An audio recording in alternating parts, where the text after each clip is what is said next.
Welcome to our virtual Saugatuck-Douglas History Center Tuesday talk, Getting the Vote, Michigan Women and the Path to Suffrage, with Ruth Stevens of the Greater Grand Rapids Women's History Council.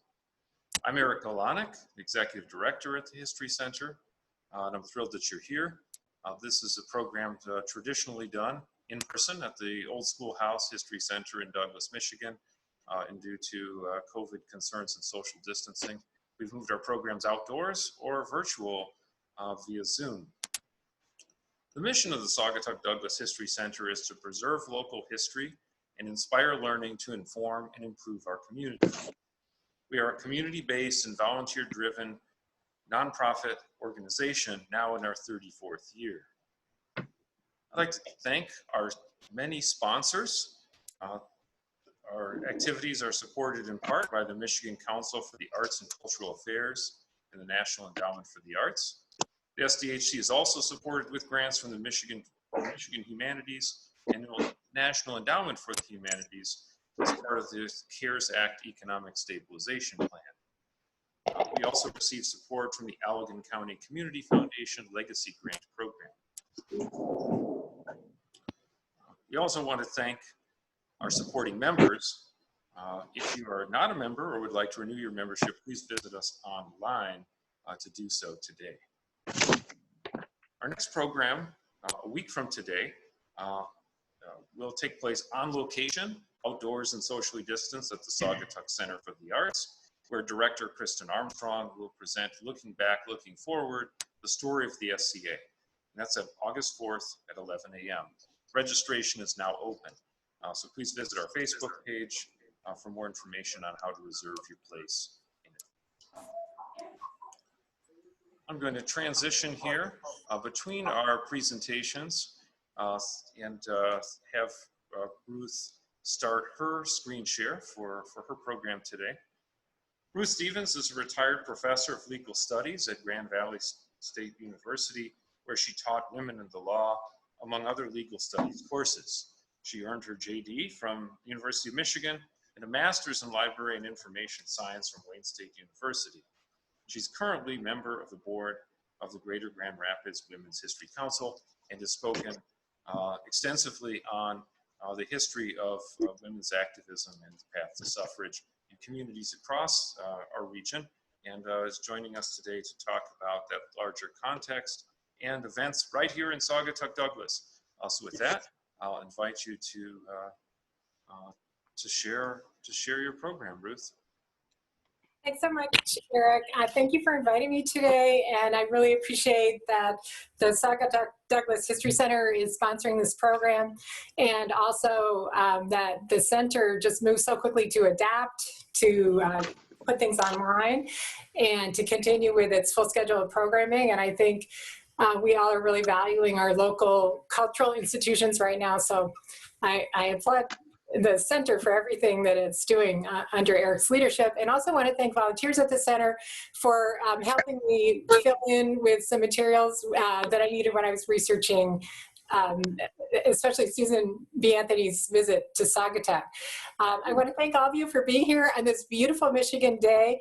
I was really looking forward to my trip to Saugatuck in July. I've been looking forward to this for months, and pictured myself after the talk going out for lunch, strolling down the streets of Saugatuck, and just having a wonderful summer day. So I'm going to imagine that, and I'm going to save that for another time. I'm sure that will happen. I also wanted to welcome some of my family who are watching from not quite as far away as England, but from the East Coast. And so it's a pleasure to be able to bring in people from a distance, and even as far as England. And of course, there's some really fascinating things we could say about the women's suffrage movement in England.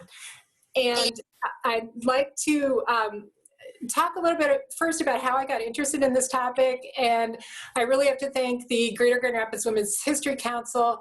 I've been a board member there for, I would say, 6+ years, and the board really has as its mission fostering the study of women's history and bringing to life stories of women who may have been overlooked.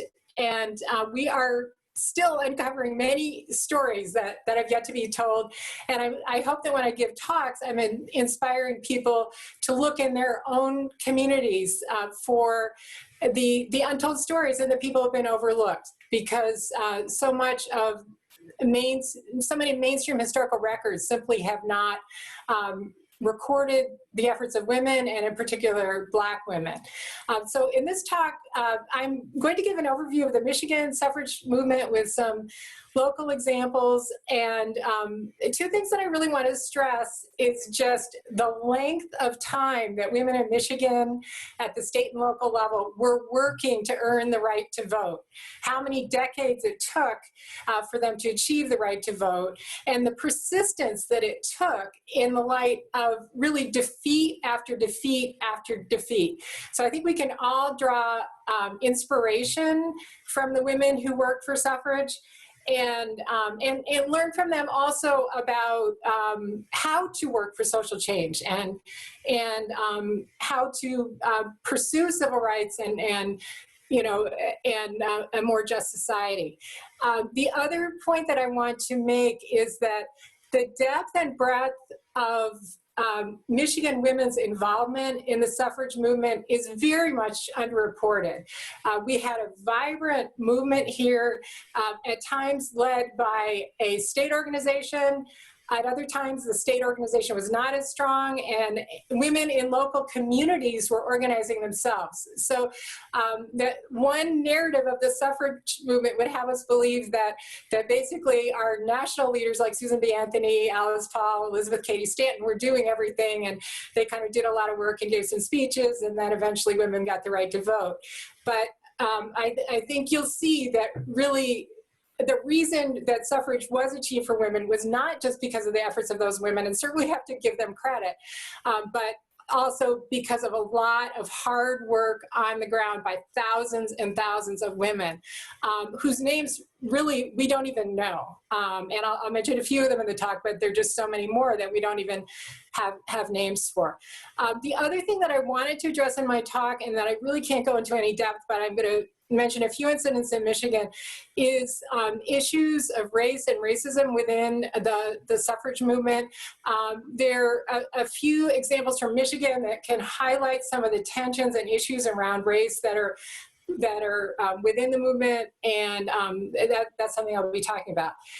So let's start out, and I'm encouraged that my PowerPoint is displaying, so hopefully the technology will work as I go through this.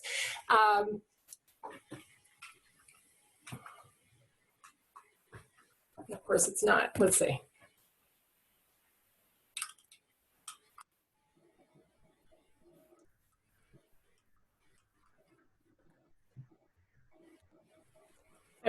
There we go. Okay. The starting point for discussion of suffrage in Michigan is our first state constitution from 1835. That constitution said that only white males over the age of 21 could vote. So that was essentially the stumbling block for women and the barrier to them getting full suffrage, because they could not get full suffrage until they could get the Constitution changed.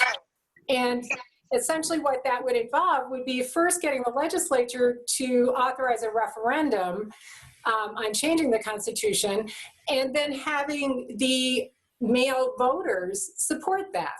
Not an easy feat. The discussion of suffrage will start with the Constitution, and over the course of, I would say, probably close to around 1840s, 1850s, there was suffrage activity in Michigan, not with an organized state suffrage association, but just as there was around the country, women were getting interested, and men, in the idea of suffrage for women. And one of the ways that they expressed their demands was by petitioning the legislature. They had tried this in 1850 when there was a constitutional convention with no success. And then these efforts really grew when there was another constitutional convention in 1867. And of course, this was right after the Civil War, and the issue of voting for Black citizens was at the forefront right then, both nationally and in Michigan. And so at this constitutional convention, there were petitions to give Black males the right to vote as well as women. The convention voted not to support a constitutional amendment giving women the right to vote, but it did support a referendum on whether Black males would have the right to vote. That was turned down by the electorate, though. And it wasn't until 1870, when the 15th Amendment went into effect, that Black men in Michigan got the right to vote. And so the suffrage movement continued with it. You know, women were then focusing on you know, the next step of how to get voting rights. One of the interesting things that happened about this time, and this is where I love looking at what happened at the local level and how women just organized themselves, and without any direction from the state or any organization, they just decided that they were going to claim their rights and you know, get what they were entitled to. In 1867, our legislature changed the school laws to allow women who owned property, who had taxable property, which in that case could be something like as small as a watch. It didn't have to be real estate. It could be as a personal property, to allow them to vote. And this was really not widely known across the state. So the word of this trickled out, and we had many school districts across the state of different types, some in urban areas, some in rural areas. In Sturgis, Michigan, there was a group of women activists who were very, you know, cued into this new development. And shortly after the law went into effect, they and they also were temperance advocates. They organized in the parlor of it says Mrs. Pendleton's parlor, which was at the Exchange Hotel in Sturgis. And they got a group of women together and said, okay, what are we going to do about it? The first thing they did was to go to the township meeting, which they could not vote in yet, but they did a symbolic vote in favor of prohibition. Then when the year's annual school meeting came along, they organized again, decided they would all go to the school meeting, and 114 women marched together to the school meeting and even put up 2 candidates for the school board. And neither of the 2 women candidates were elected, but of course it made a very big impression, and it was covered in the Revolution, one of the national suffrage journals, the one that had been founded by Susan B. Anthony. And so obviously women were ready to hear the message of women's rights and suffrage, and also to act on it. And they also were helped by a very sympathetic newspaper editor who helped promote their meetings. Jane Courtwright Kite, who helped organize this, was one of the organizers of then in 1870, the Michigan State Women's Suffrage Association. And I hope this is showing clearly enough. But by this time, the National Suffrage Organization that had been started by Susan B. Anthony and Elizabeth Cady Stanton had split over the issue of the 15th Amendment. Susan B. Anthony and Elizabeth Cady Stanton had opposed the 15th Amendment because it enfranchised Black men, but it did not enfranchise women. So there was a major split in the movement, which led to the formation of the National Women's Suffrage Association and then the American Women's Suffrage Association.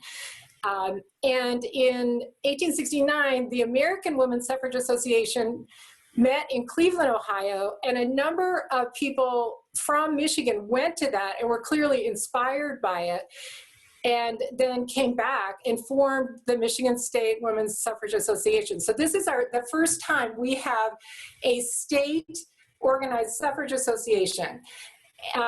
Notice that there are people from many towns across the street, a very heavy concentration from Battle Creek and from Ann Arbor, but also from Sturgis, Dexter, you know, so in other words, this was not just women in big cities, it was women from across the state.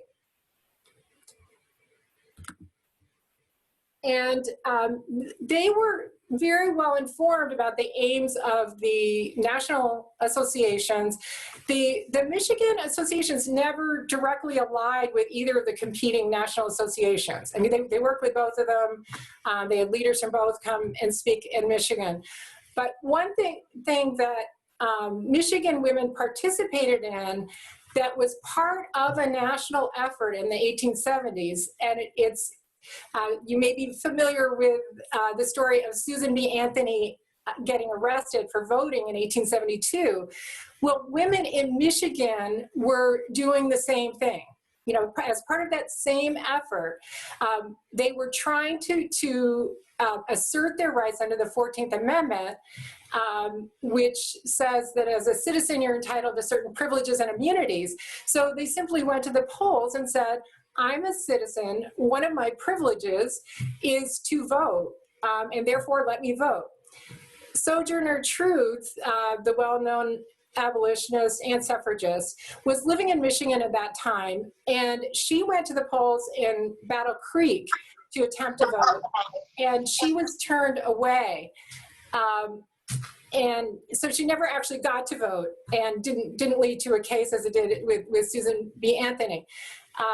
And so ultimately, this strategy proved to be unsuccessful because the courts ruled that the 14th Amendment did not protect women's right to vote. So it was a very bold strategy in a way because it would have settled the issue for once and for all if the Supreme Court had said the 14th Amendment gave women the right to vote. But unfortunately, it was another failure of, you know, an attempt to get the vote that didn't succeed. And there was, however, some movement as a result of the state organization and the activism and the pressure that women were putting on the legislature.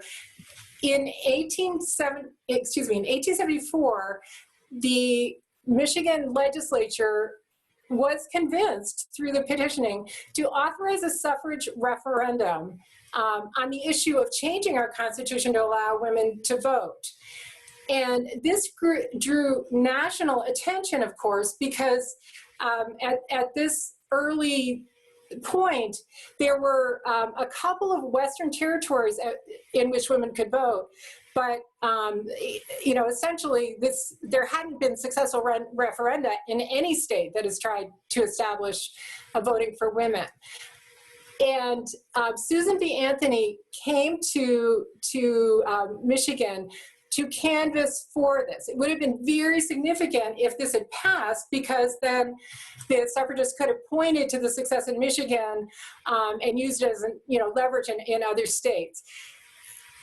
I'm going to show a couple of excerpts from Susan B. Anthony's diary from that year, just to give an example of what it was like for her to be out on the trail, going from town to town in Michigan.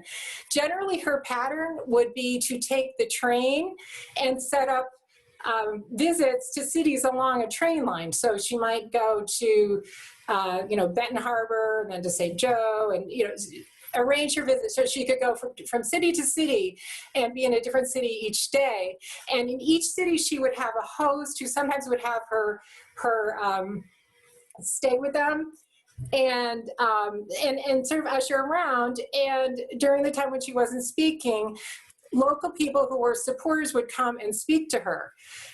In this case, one of the things that I pulled out of her diary that I just thought was very meaningful is, first of all, notice that she drew large audiences everywhere she went. And then she mentions in her diary, scores of women came forward at close of lecture to shake hands and thank me for my truthful words. And we can imagine what it would be like if you were a woman who at that point had very few rights in terms of property, employment, no voting rights. To hear someone talking about your rights as a woman and what you were entitled to. You know, it wouldn't be a message that would be part of the women's daily life. So it's very moving to me to think about the women who heard those messages and came forward and said, thank you so much for saying this. The outcome of the suffrage referendum, however, was not so favorable. And although they had high hopes, the referendum lost by a vote of about 3 to 1. Really, it was just crushed. It was overwhelmingly defeated. And I also pulled out Susan B. Anthony's diary entry the day after the election. And I thought that gives a little insight into her and what it's like to be out stumping for suffrage day after day after day, and putting your heart and your body and your soul into it. And most of her diary entries are very cut and dry. You know, went to this place, stayed with so-and-so, spoke here.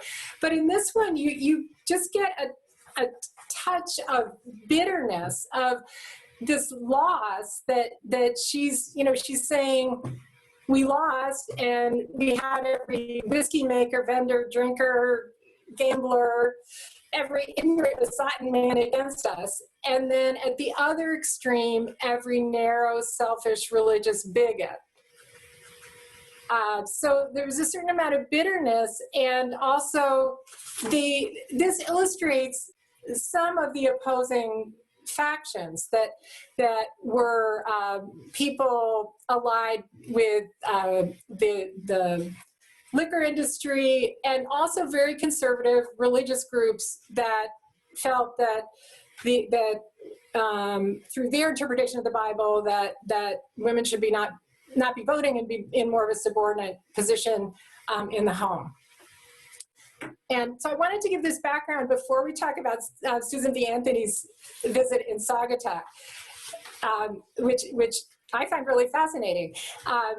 In 1879, Susan B. Anthony set out on another lecture tour. She spent a lot of time on the road, and she started early in the year after a convention in Washington, and set up a whole string of lectures in different states in the Midwest, a little bit outside of the Midwest. She came to Saugatuck in 1879 at the invitation of Tamar Moore, who was the wife of Horace D. Moore. And I'm guessing that the Moore family is familiar to a number of Saugatuck local folks. He was, if not the wealthiest, one of the wealthiest men in Saugatuck.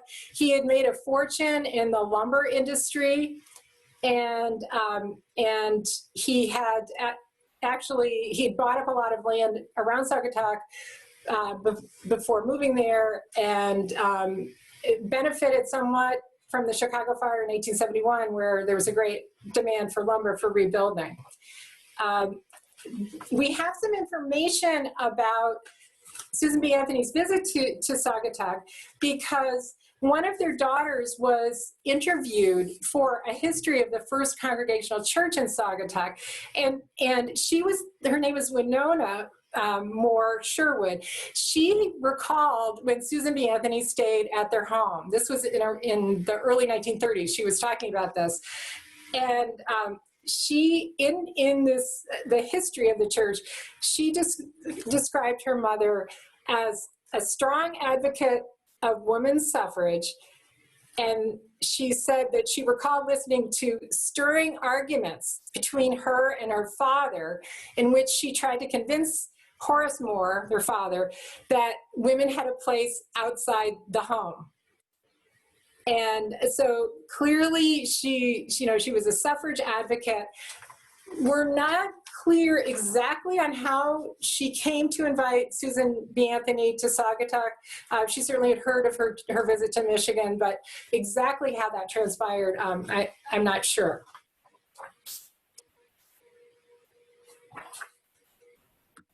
At this particular time, the Moores were living in a house that they had built near the river in Saugatuck, a building that still is standing. I think it's been remodeled a number of times, but which is now or had been the Park Inn.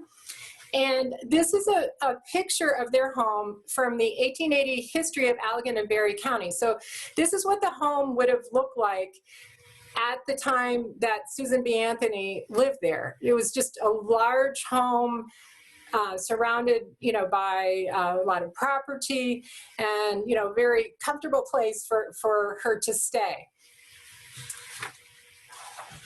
While she was in Saugatuck, then she gave her speech at the Oddfellows Hall, which I'm going to check my notes, which is on the southwest was on the southwest corner of Mason and Butler, where there's a Kilwin's chocolate shop. So if you run down to buy your fudge at Kilwin's, you can think about Susan B. Anthony speaking at that location. The speech that she gave on this tour, and she gave it in Saugatuck and elsewhere, was "Woman wants bread, not the ballot." So this is a speech she gave repeatedly over a 10-year period of time, and the full text of the speech is actually online. I looked it up because I thought it would be nice to have a little flavor of what people might have heard that day it was March 12th of 1879. And the central message of her speech was that women were affected by not having the right to vote in many ways other than just, a sense of injury because of denial of their rights. That working women were essentially mistreated because they couldn't do anything about it because they had no recourse at the ballot box. So she was talking about how vulnerable people are to oppression if they don't have the right to vote. She also recognized that things were changing for women, and that women were moving into spheres that had been dominated by men. And she was saying that this made the need for the right to vote even more crucial, so that women could gain more overall equality. So one of the things that she said was, "Now that as a result of the agitation for equality of chances, and through the invention of machinery, there has come a great revolution in the world of economics, so that wherever a man may go to earn an honest dollar, a woman may go also. There is no escape from the conclusion that she must be clothed with equal power to protect herself.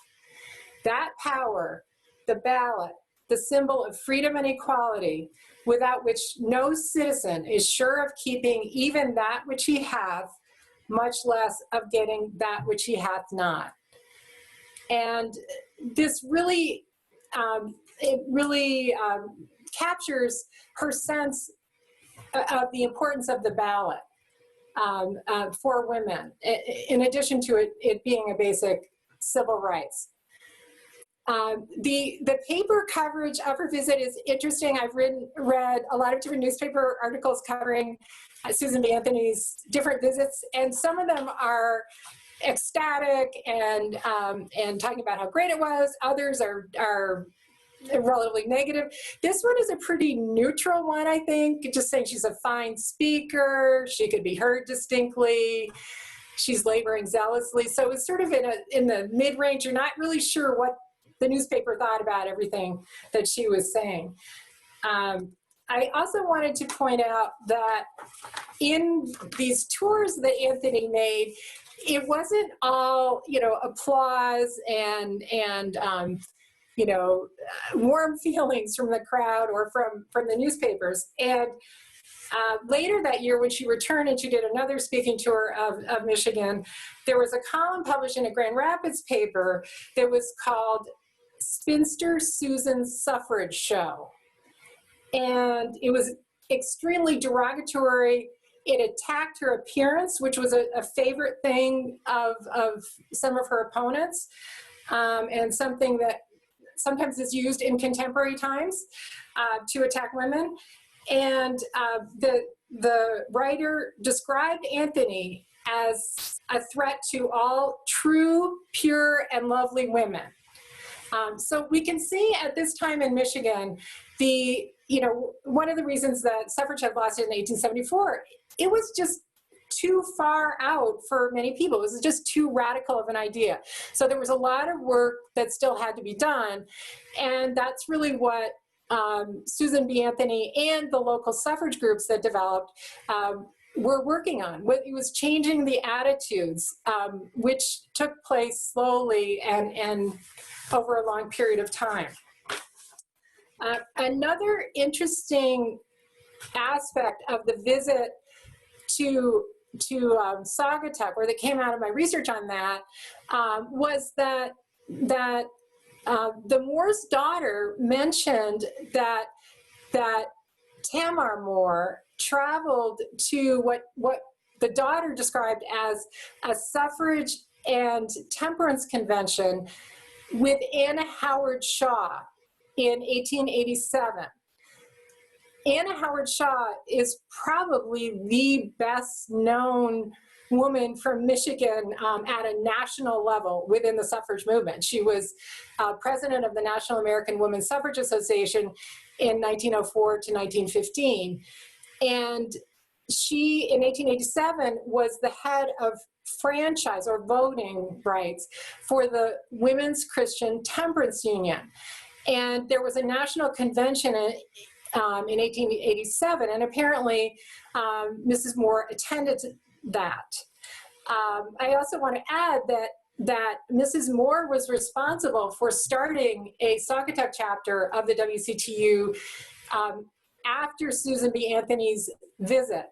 And it appears that the founding of that chapter was really spurred by Susan B. Anthony's visit, but it's not clear to me exactly how that transpired. But at that point, the Women's Christian Temperance Union was very, very active in Michigan, and many local chapters were forming, and we'll see that they also had some influence in the area of suffrage.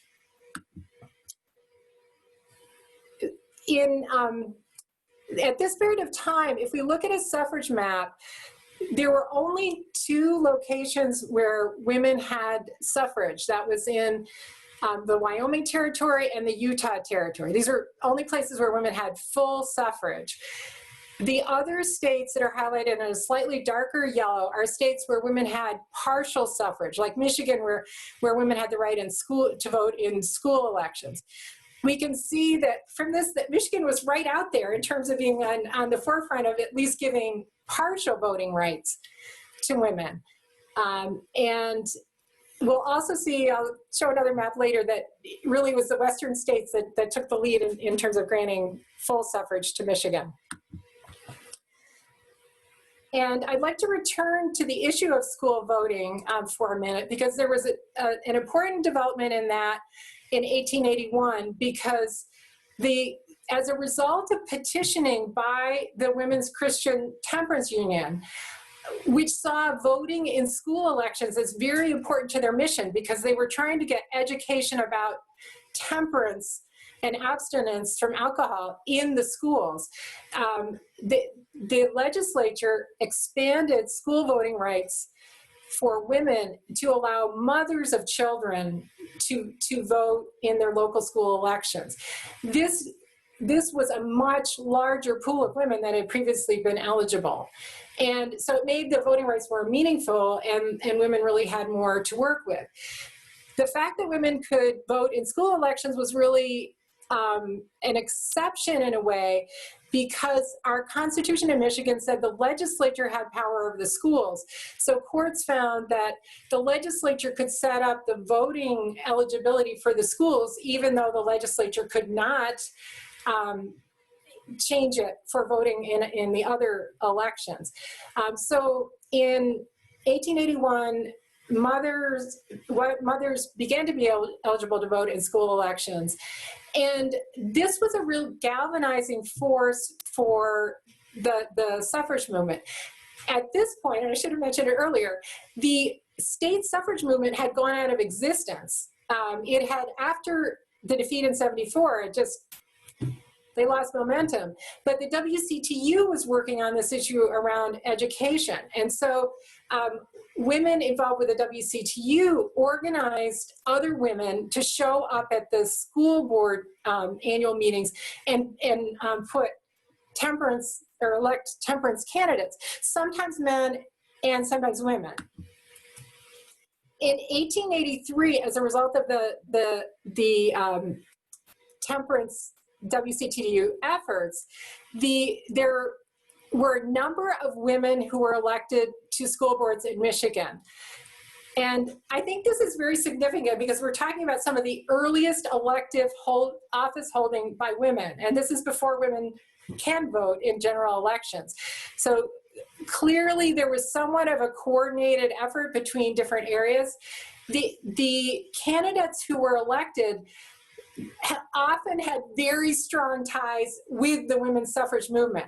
So within the WCTU, there were many women who did not endorse suffrage, but almost all suffragists also were involved with the WCTU. So there was strong crossover between the organizations. And when our state suffrage organization lagged, the suffragists who no longer had a channel through the state suffrage organization worked within WCTU. I've put up the photo of Sarah Rulinson, who was a very effective worker within the WCTU for suffrage, and she was one of the early school board members elected in Flint.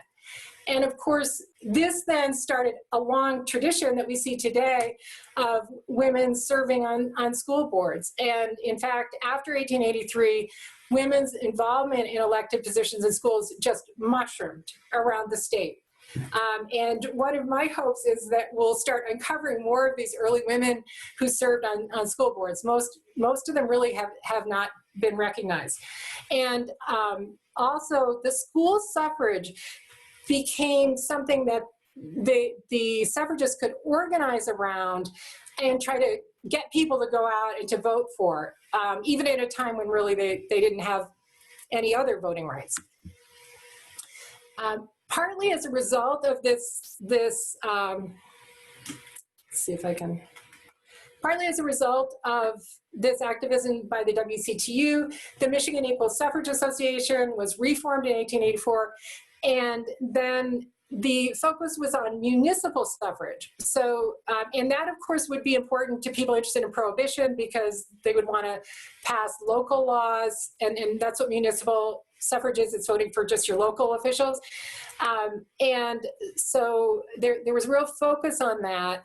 And this new organization, the Michigan Equal Suffrage Association, had as its motto, neither delay nor rest, which I love that motto.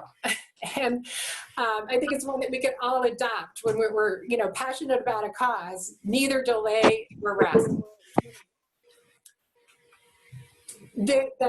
The association worked very hard on municipal suffrage, petitioning the legislature, and actually got a bill for municipal suffrage passed in 1893, but it was almost immediately struck down by the courts, who said that this went against our Constitution. It was unconstitutional. So that, women had already started gearing up and learning about how to be voters, and then immediately was struck down. And you'll see I'm going to be skipping ahead a little bit quickly here. And so that was just another loss added to, the failure to get the right to vote in 1867 at the convention, the 74 defeat, and now this was another defeat. But the suffragists persisted. In the 1890s, one of the most influential women within the suffrage movement in Michigan was Emily Burton Ketchum of Grand Rapids. She was the president of the Michigan Equal Suffrage Association. She was reelected 4 times during the 1890s. She didn't serve the entire time. She also was very well connected with Susan B. Anthony and others at the national level. She was delegate to the National American Women's Suffrage Association conference in 1898. And she, at a time when the national organization was looking at how to support its efforts in the states and considering a meeting outside of Washington, D.C., Emily Burton Catcham proposed that the National American Women's Suffrage Association, now by then the two separate associations at the national level had merged, that they meet in Grand Rapids. And the proposal was somewhat controversial. There were other cities who thought that they were better suited, but she convinced the association to schedule its meeting at St. Cecilia Hall in Grand Rapids. That was quite a coup for Grand Rapids to have this national meeting here. And of course, we had Susan B. Anthony and other well-known suffrage leaders strolling our streets, staying in our hotels. The women of Grand Rapids turned out and they provided lodging for suffragists who were coming from other locations. They really turned on the hospitality. Companies such as the Bissell Company gave tours of their factory. The Bissell Company made little miniature carpet sweepers to give out as souvenirs. So it was a big event within Grand Rapids. An incident that happened during the convention helps to illustrate some of the tensions around race within the suffrage movement. And one of the delegates was a Black woman who was from Bay City named Lottie Wilson Jackson. She was an artist. She was born in Niles, but at this point was living in Bay City. She attended as a delegate. And from the floor of the convention, she asked the convention to take a stand against the separation of Black women into smoking cars. And the issue had to do with Black women who were traveling the country for different organizations, including suffrage. Instead of being allowed to sit with white women in what was really more of a first-class car, they were shunted off to a smoking car that was dirty. There were people drinking. There was rowdy behavior. And she asked the convention to take a stand that suitable accommodations be provided to Black women so that they could travel safely, comfortably, securely. This touched off a reaction among representatives from southern states, and they immediately denied that this was even happening. They said, "Oh, I've never seen that happen." One woman said, "Well, I've traveled with my Black servant and I've never had the servant asked to go somewhere else." And so really ears were closed, although there were people there who supported Wilson Jackson's resolution. Probably the most troubling thing and the part that got a lot of attention was Susan B. Anthony basically just shut this resolution down. And because she, more or less said, "Look, we're just not going to get into that. We're not going to consider that." Because of that, it was tabled and there was no action taken on it.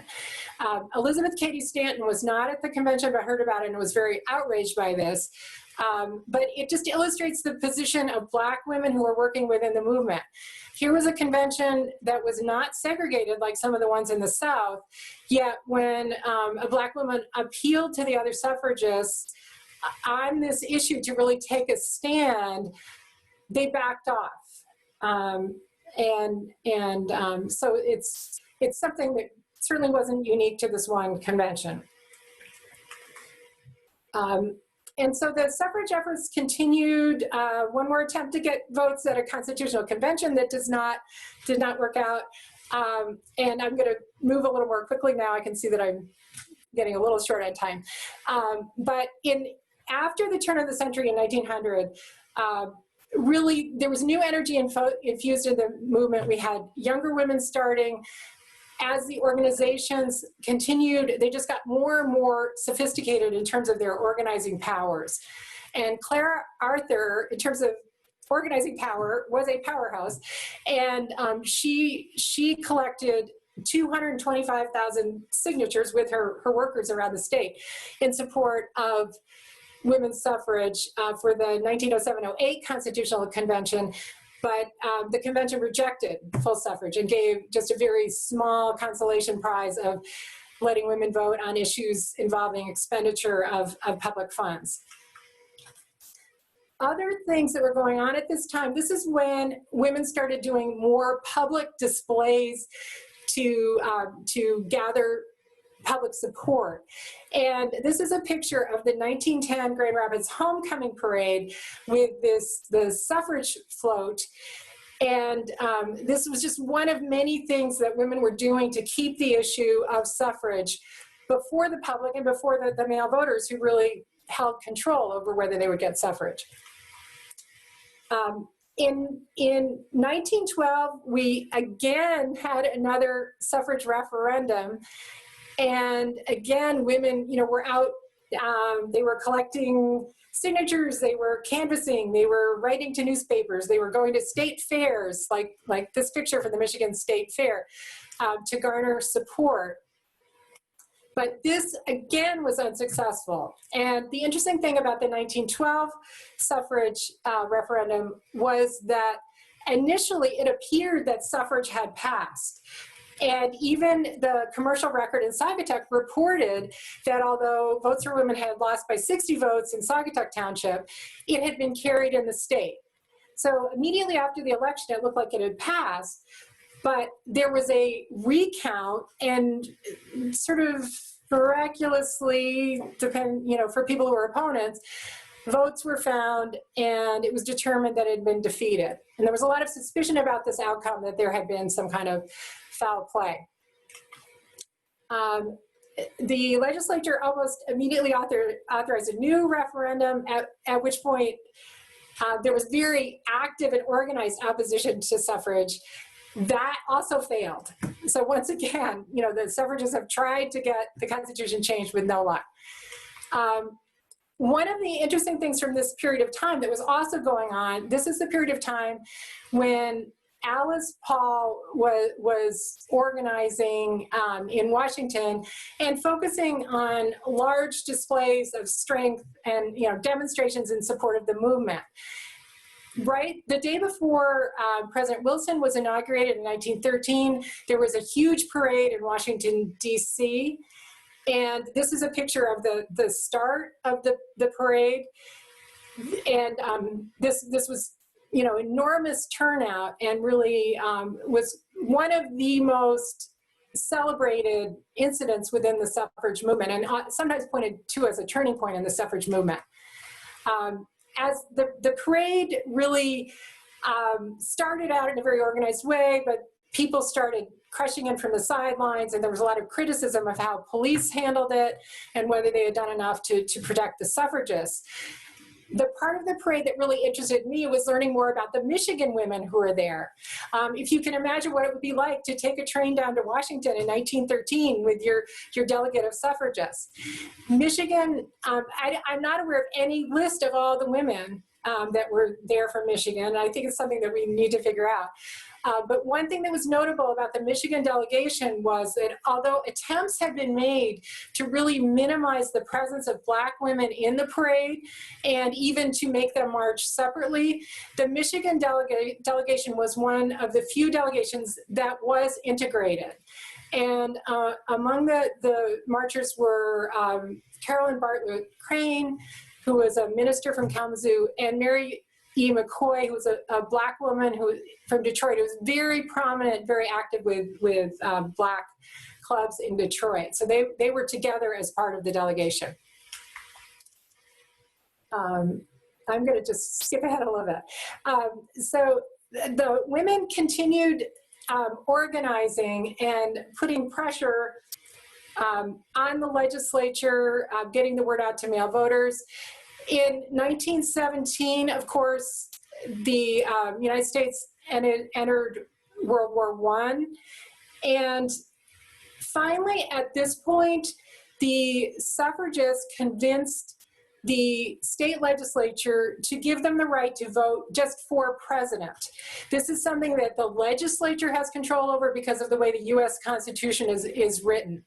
And so that was a very, very significant development that women could now vote for president.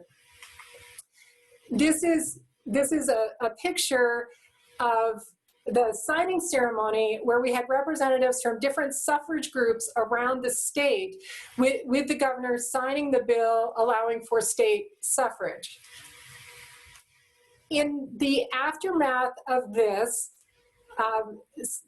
women were invited to picket at the White House and to join picketers who had been organized by Alice Paul and had been picketing starting in January 1917. So shortly after presidential suffrage was granted, this contingent of 3 women went down and picketed outside the White House. I want to give their names to recognize them. These would be women who were allied with the more radical National Women's Party, which did have adherents within Michigan. And often these were younger women. I'll give you their names as they're identified in the suffrage literature. Mrs. George Hendry, Mrs. Paul Raynaud, and Mrs. F.C. Aldinger. Mrs. F.C. Aldinger later was elected to the school board in Lansing. And finally, I want to talk about what turned out to be the last campaign for suffrage, because it was the winning campaign. And I'd like to talk about this from the viewpoint of Dr. Blanche Haynes. She was a medical doctor who was in charge of the suffrage activities for the 3rd and 4th congressional districts in Michigan, which would at that time have included Saugatuck. The state campaign was organized by congressional district, and within each congressional district, they were organized by county and then by individual towns and cities. So there was a very sophisticated organization.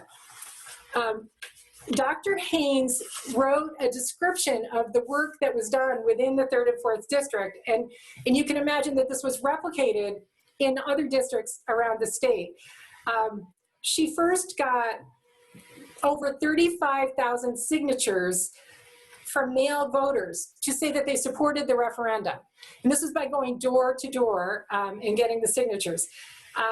They had meetings, they worked at state fairs, they used posters, newspapers, and they had 11 county chairs, so 11 women serving as county chairs, and 277 women serving as precinct chairs within those counties.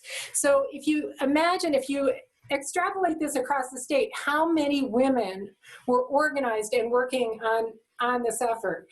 In her description of the campaign, she also mentioned that in the lead up to the November 5 election, they were in the middle of the influenza campaign. So, the influenza outbreak. So they had to cancel all of these public meetings and events that they would have had. But nevertheless, this proposal to change the Michigan Constitution to allow women to vote was successful. And it won by about a little more than 30,000 votes. The exact total was 229,000 to about 195,000.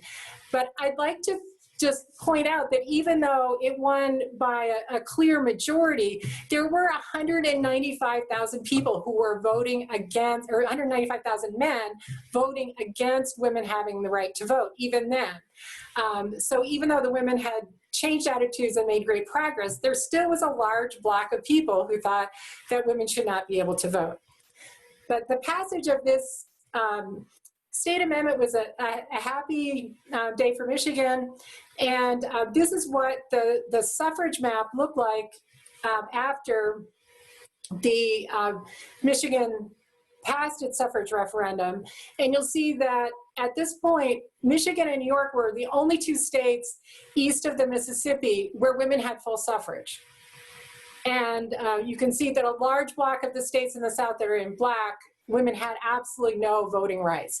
And then in some of the other states with hash marks, they had limited voting rights of some kind. So the pattern of developing of voting rights was very regional, with the Western states leading the way, especially states that came into the Union, like Wyoming, where women had the right, full voting rights from the time they were admitted to a state. And then finally, the event that we are celebrating this year, especially on August 26th, the suffragists were successful in getting the 19th Amendment passed. Well, actually, it was passed in 1919, and it was submitted to the states to be ratified on June 4th, 1919. Michigan was among the first several states to ratify it. I think it was a non-issue because women already had the right to vote by then. And we ratified it on June 10th, 1919. But then it took more than a full year to get the required number of states, 36 states, to ratify the 19th Amendment. And Tennessee was the last state to ratify the amendment on August 18th of 1920, and then the election, or the ratification, was certified on August 26th, which has become known as Equality Day, and the day when many places will be celebrating the anniversary of the 19th Amendment. This is a picture of the celebration outside the National Women's Party headquarters at celebrating the ratification.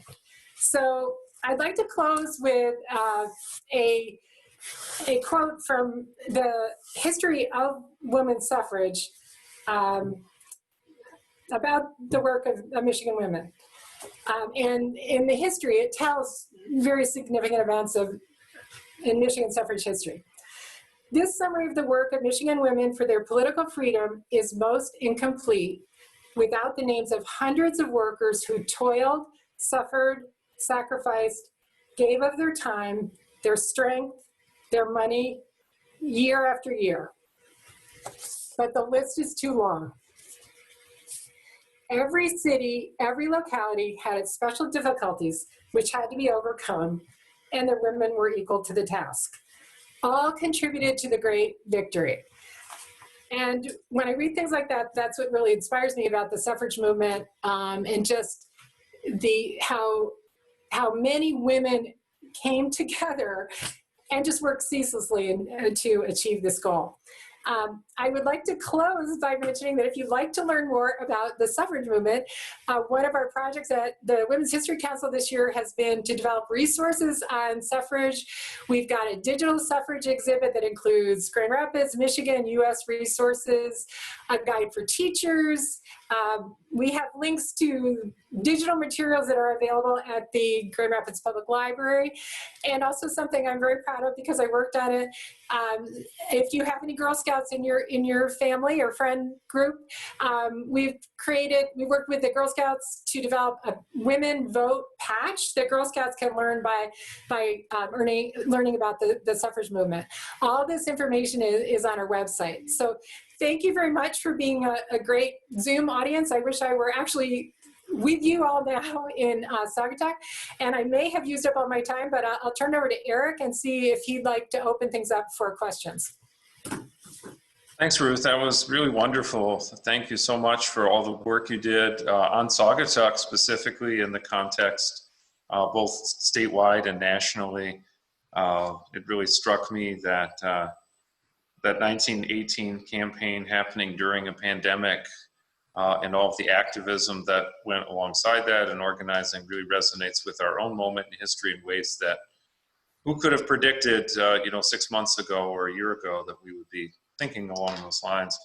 I would love to, we do have some time for questions. We are at the noon hour here, but we'd love to have any questions that you have for Ruth or observations you want to share.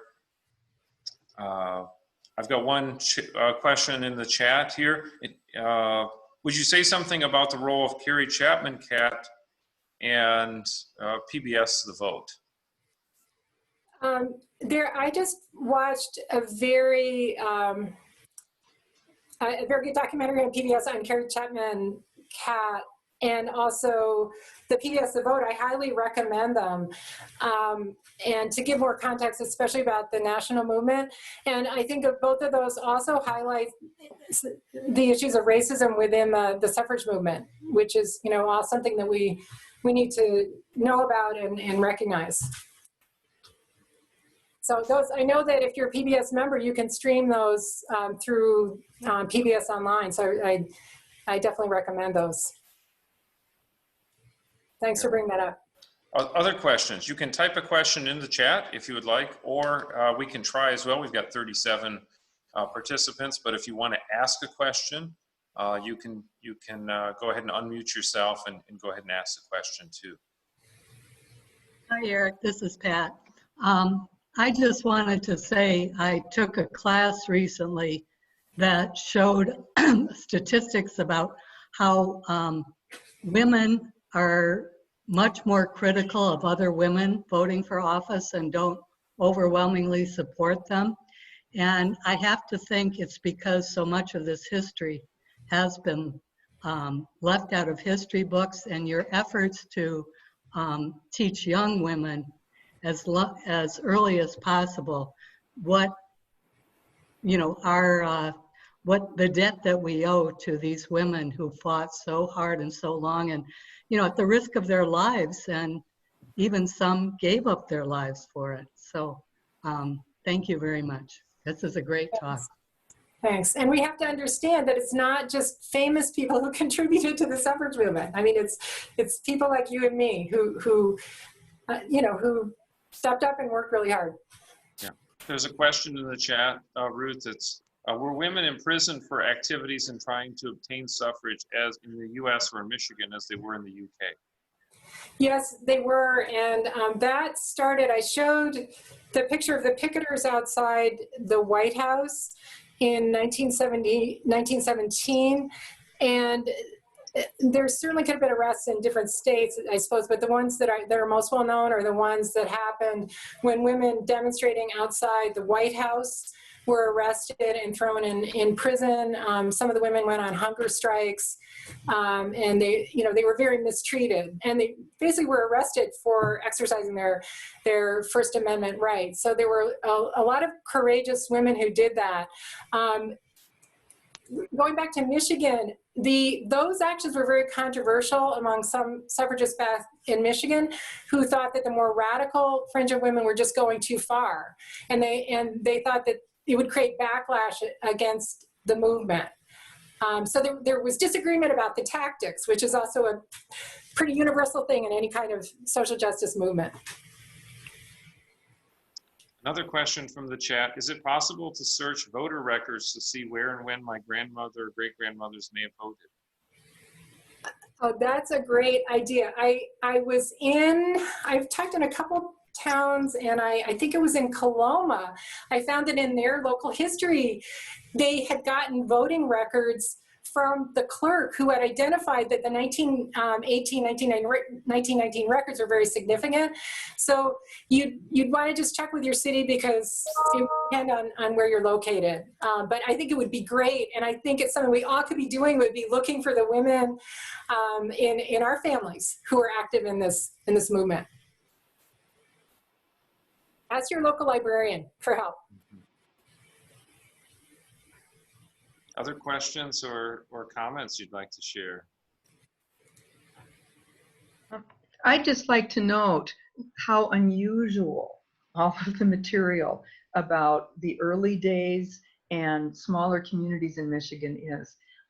Ruth set out a few years ago to try to untangle the legal history of how women got the vote in Michigan. It had really never been done. So you have some extremely fresh information, and she's been traveling to places like Sturgis and Coloma, as well as virtually to Saugatuck, to really try to encourage people to dig out information. We've been doing it in Grand Rapids with the Women's History Council here, and it really is just astonishing. For voter records, she's given lots of good tips here. And Eric, I think this program's been recorded, right, in case people want to review? Yeah, that is correct. We're going to go ahead and review it afterwards to make sure it's how it turned out. Excellent. But yes, yeah, we are recording the program. And thanks to Ruth. I thought one thing I wanted to highlight too, from the History Center's perspective, you know, it would be great to know more about those history of Saugatuck-Douglas area school boards, elections and candidates. We don't have much information about that. So that'd be a great area for further research. Ruth, are there any other ideas of other questions to research that popped out to you for anyone maybe listening? I think that we could do a lot more work on the role of Black women in Michigan in the suffrage movement, and especially looking at the records of, I guess, WCTU chapters that Black women were involved in, and also records of Black women's clubs. For instance, Mary McCoy was very active in the Black women's clubs movement, and there were many, unfortunately, clubs were segregated by race, but there were many Black women's clubs around Michigan. So that's another area. But in general, women in elective office, and that's something that the Women's History Council has been doing a lot of work on too in the Grand Rapids area.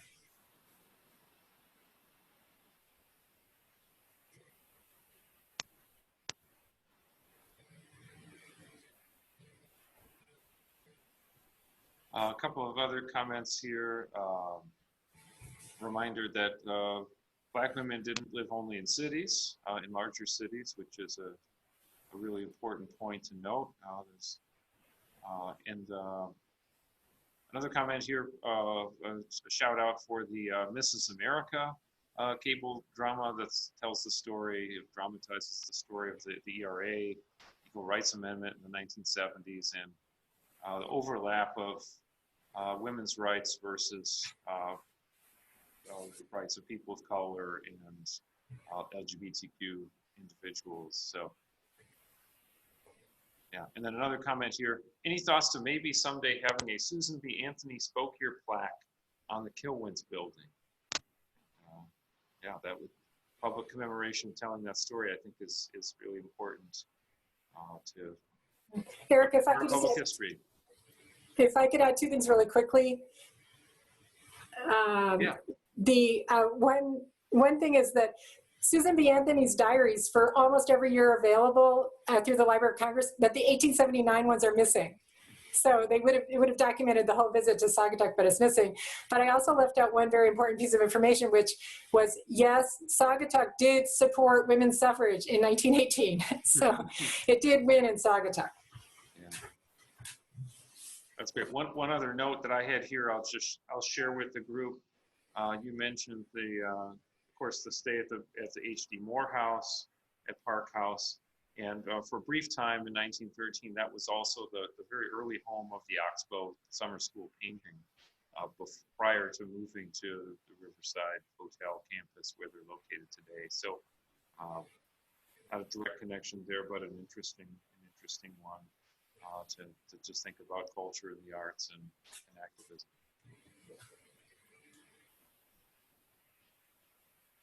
All right, well, thank you so much for joining us here today. We will continue our series over the next month, so please feel free to join us and tune into those programs.